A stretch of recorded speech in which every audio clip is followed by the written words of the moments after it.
Thank you very much, everybody. And I also like to thank this. I also like to thank you for Magnus Group to organize the third edition of our orthopedic conference and inviting me here. So today we are going to talk about something quite remarkable about osteoarthritis. I saw a few of you orthopedic surgeons. Maybe some can show your hands. How many are you? 1, 2, 3, 3. Yeah. So how if I am telling you now, after this presentation, I'm gonna let you quit your job. Because you know what? Me too, I actually cannibalized my own job because I am an orthopedic surgeon. I doing mostly knee and hip surgery. So that's why Dr. Jonathan talked about the things that I really do every day. But this research that's probably going to be the next demand, disease modifying osteoarthritis. And hopefully, will end the requirement for the surgery, especially for Calgen-Lawrence grade 1, 2, 3, or hopefully. Yeah, I don't know about grade 4. But this one, let's take a look a little bit about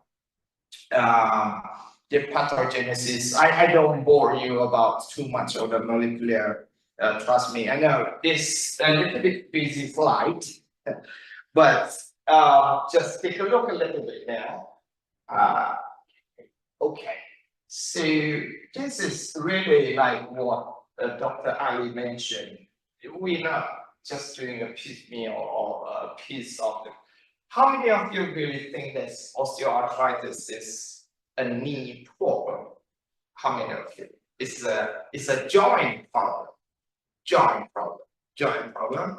Yeah, anyone else? Complex. Complex, how complex? Symptom complex. Symptom complex. So it's a symptomatic problem or it's an organic problem? It's not a diagnostic entity. Not a diagnostic entity? It's not.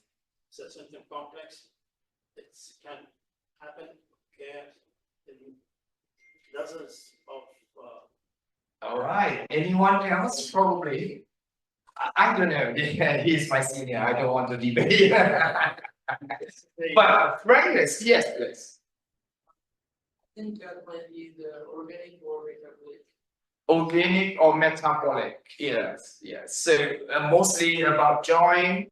Dr. Ali mentioned is a symptomatic symptom. So is symptom complex. So in other words, actually, I can mention this: if we have few symptoms collected together that occur at the same time, we call that syndrome. And Dr. Habibi mentioned that is about metabolics. And for me, I coined this phrase. It's about neurovascular osteochondral degenerative inflammatory disease. So what does it mean? Who coined this phrase?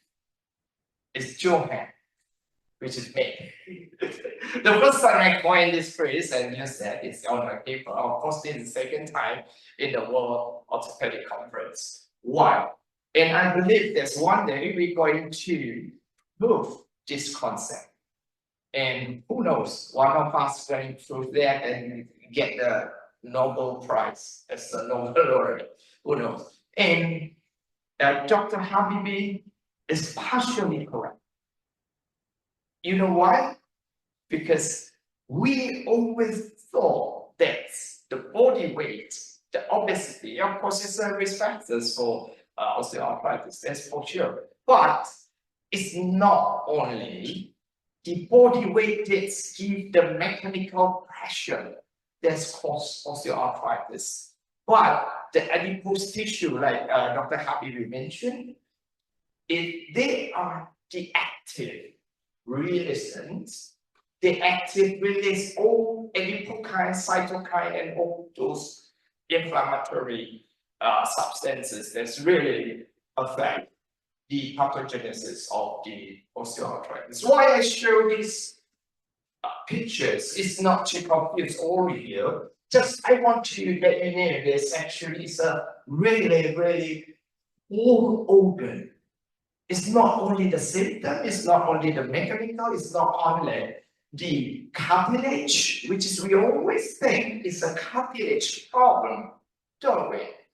We always think this, of course, the cartilage worn out, and then it's caused bone on bone, and it's bone on bone cause osteophyte, and it's caused the pain. Do we always think that way? No. Now, so it's the whole organ. That's why Dr. Jonathan, you do a lot of arthroplasty, right? So when we do the knee arthroplasty, we do the hip arthroplasty, we need to take out the synovium, not the capsule, the synovium. You know why? Because the synovium, just this layer here, they will come back.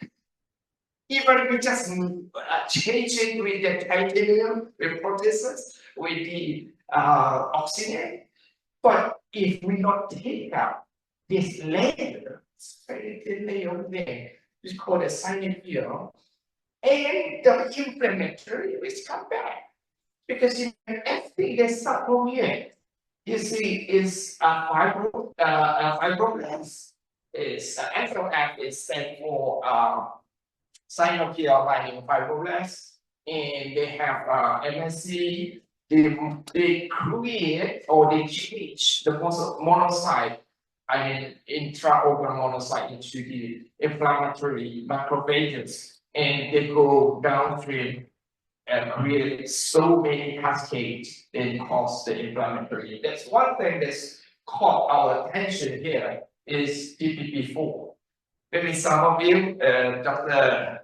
Habibie, you mentioned about metabolic, and this is DPP4. Ring any bells? It's all related to the muscular power. When you have good muscles, the muscular bulk controls the bone, controls the joints.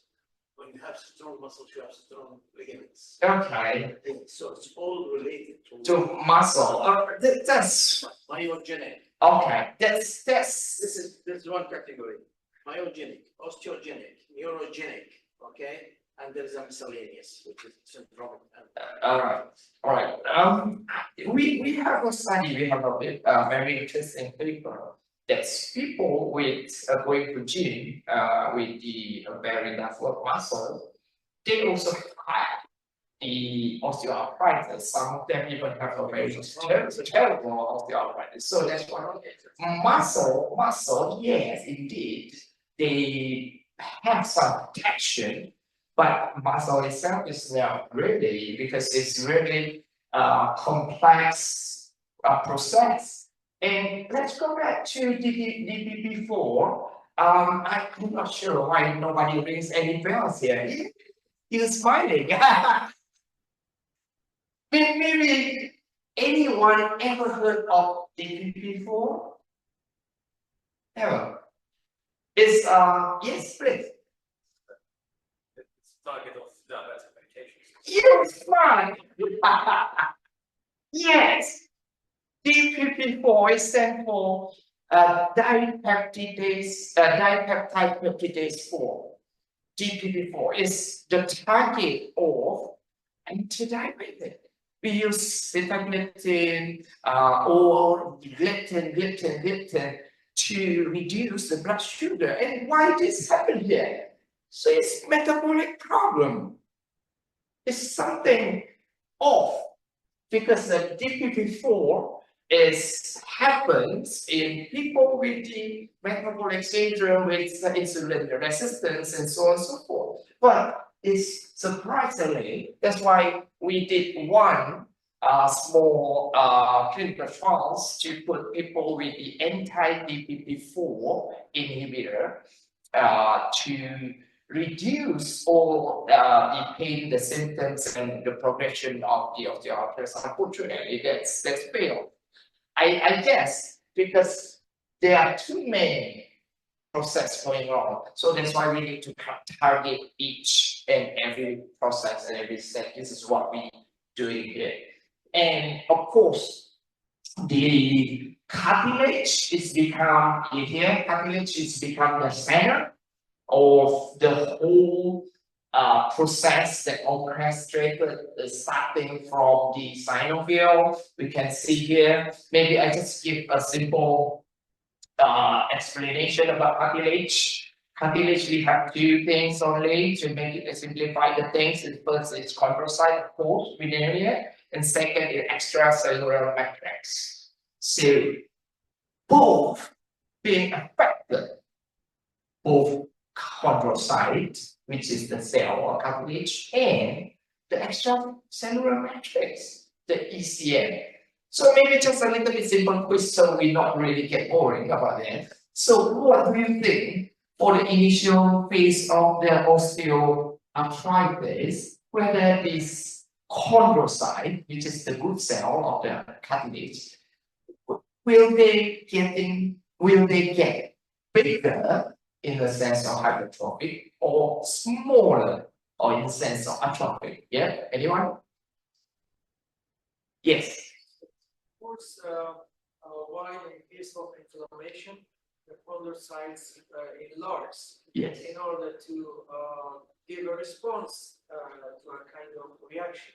Right, enlarge, so it means hypertrophic. Anyone want to? Temporarily, because in any inflammation there is a swelling. Swelling. Yes, of course. Right. It's enlarged, but afterwards it's atrophied. Yes. So it's not caused by inflammatory, it's caused by extracellular matrix, which is we want to address this in our treatments. Why? Because the chondrocyte will secrete the ECM.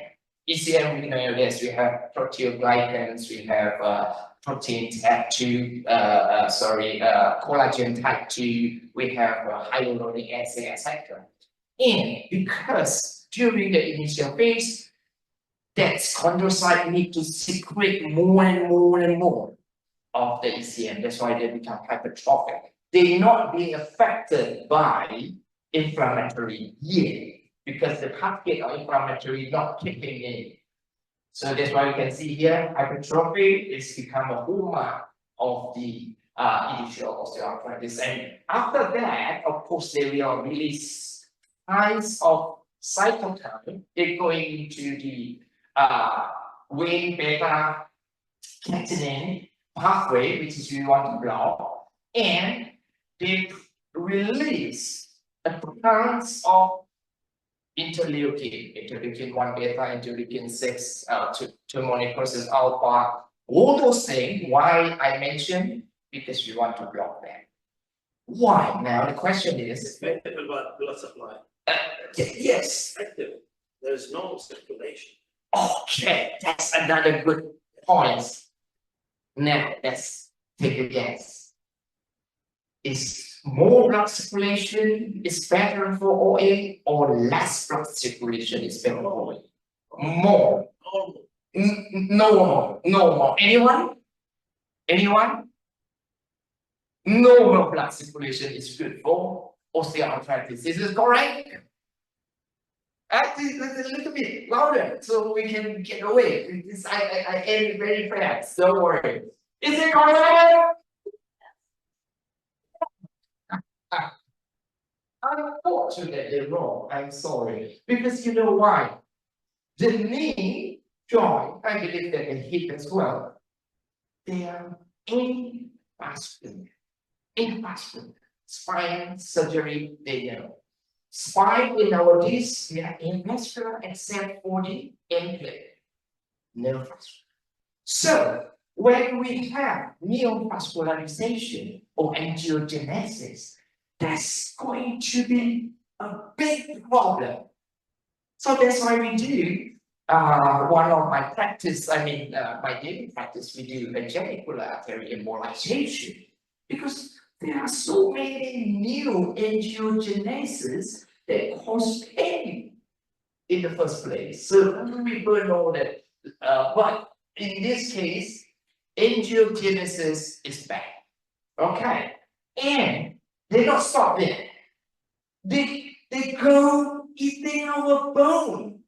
So that's why I say it's not only chondral, it's osteochondral. That's why the name is osteoarthritis. So the bone, which is here, the osteoblast and osteoclast is become imbalance. So that's why it's called spurring, or sometimes we name it as osteolytes. And most important thing during the X-ray, which is Dr. Ali against it, you say don't see X-ray. We can see two things. First is subchondral osteosclerotic. We can see the white line over there. And second, we can see the small island subchondral, we call that subchondral osteopenia. It's not the whole bone osteoporotic name, it's just below. That's cartilage, it's get the subchondral osteopenics. So these all the things that happens during the osteoarthritis pathogenesis. And one more thing, what is the cause of pain? Of course, the nerve. We have 3, 4, 5. If we're talking about knee, we call it genicular nerve, right? But the genicular nerve is getting the sensation is from the small this chemical called nerve growth factors, 1B. So all those things we will we just get it out, all those things we will block. Okay, how we block? Okay, we see this is the list that we already mentioned just now.